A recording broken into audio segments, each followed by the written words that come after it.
नमस्कार, मैं प्रांशु राठौर और आप देख रहे हैं नेक्स्ट 9 न्यूज।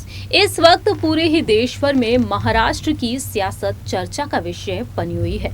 महाराष्ट्र में सियासी संकट थमने का नाम नहीं ले रहा है। जहां एक तरफ शिवसेना दो गुटों में बटी हुई है, एक तरफ है पूर्व मुख्यमंत्री शिवसेना के प्रमुख उद्धव ठाकरे का गुट और दूसरी ही तरफ है मुख्यमंत्री एकनाथ शिंदे का गुट। दोनों ही गुटों के बीच इस वक्त शिवसेना के चुनाव चिन्ह को लेकर जंग छिड़ी हुई है। इंतजार है सुप्रीम कोर्ट और चुनाव आयोग के फैसले का, लेकिन दूसरी ही तरफ आगामी बीएमसी चुनाव को लेकर भी सियासत तेज है। लेकिन इसी बीच मैदान में जिस तरीके से उतरे हुए हैं महाराष्ट्र नवनिर्माण सेना के प्रमुख राज ठाकरे, जिनको लेकर दावे अनेक किए जा रहे हैं। दावा किया जा रहा है कि वह अब बीजेपी से जुड़कर बीएमसी चुनाव लड़ सकते हैं। दूसरी ही तरफ दावा यह भी किया गया कि वह शिंदे गुट के साथ गठबंधन कर सकते हैं। लेकिन यहाँ पर राज ठाकरे ने उन तमाम अफवाहों पर विराम लगा दिया जब ऐलान किया गया उनकी पार्टी की तरफ से कि अब राज ठाकरे अकेले ही अपने ही दम पर चुनाव लड़ेंगे। ना ही वह शिवसेना की तरफ रुख करना चाहेंगे, ना ही वह शिवसेना के उद्धव गुट और ना ही शिंदे गुट की तरफ रुख करेंगे और ना ही वह बीजेपी की तरफ रुख करना पसंद करेंगे।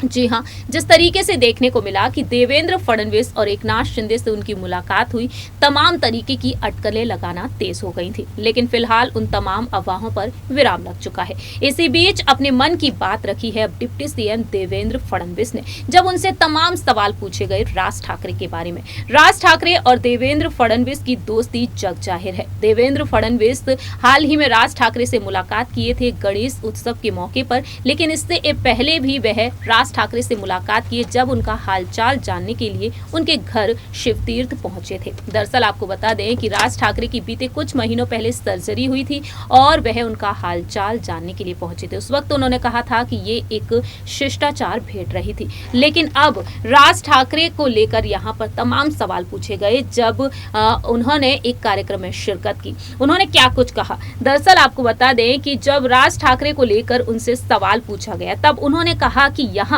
महाराष्ट्र में राजनीति में हम दुश्मन नहीं बल्कि राजनीतिक विरोधी हैं।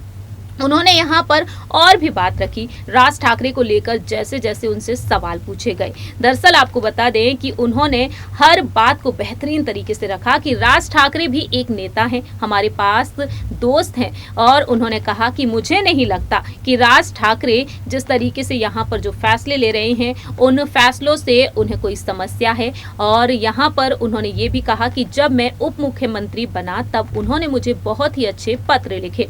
उन्होंने उस पत्र को लेकर कहा कि उन्होंने बेहद खूबसूरत शब्दों का इस्तेमाल किया था।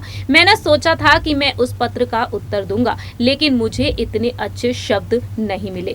और फिर मैंने अनाउंसमेंट की कि मैं उनके घर जाऊंगा और उन्हें धन्यवाद दूंगा। इसलिए मैं उनके घर गया, उन्हें धन्यवाद दिया। वहीं साथ ही साथ उन्होंने यहाँ पर अपनी बात कही कि जिस तरीके से जब वह उनके घर पहुंचे थे तब उन्होंने बताया, जिसको लेकर राजनीतिक गलियारों में हलचल मच गई। उन्होंने कह दिया इसमें उस तरह का संवाद है जिसकी लोकतंत्र को जरूरत है, इसलिए इस पूरे संवाद को राजनीतिक नजरिए से देखने की जरूरत नहीं है। बीजेपी और शिंदे गुट के नेतृत्व में बाला साहेब ठाकरे के विचारों में शिवसेना एकजुट है और आगामी बीएमसी चुनाव को लेकर उन्होंने कह दिया कि ये तय है कि हम साथ में चुनाव लड़ेंगे। देवेंद्र फडणवीस ने यहाँ पर हर एक सवाल का जवाब दे दिया और उन्होंने साफ कर दिया है कि बीजेपी बीएमसी चुनाव मनसे के साथ नहीं लड़ने वाली। जिस तरीके से दावे किए गए उनकी मुलाकात को लेकर देवेंद्र फडणवीस ने साफ तौर पर कह दिया है कि ऐसा कुछ भी नहीं है, बल्कि शिंदे गुट और बीजेपी ही साथ में बीएमसी चुनाव को लड़ने वाले हैं। फिलहाल देखा जाए देवेंद्र फडणवीस के इस बयान के बाद राज ठाकरे का क्या रिएक्शन आता है, क्योंकि राज ठाकरे देवेंद्र फडणवीस के बहुत ही अच्छे दोस्त हैं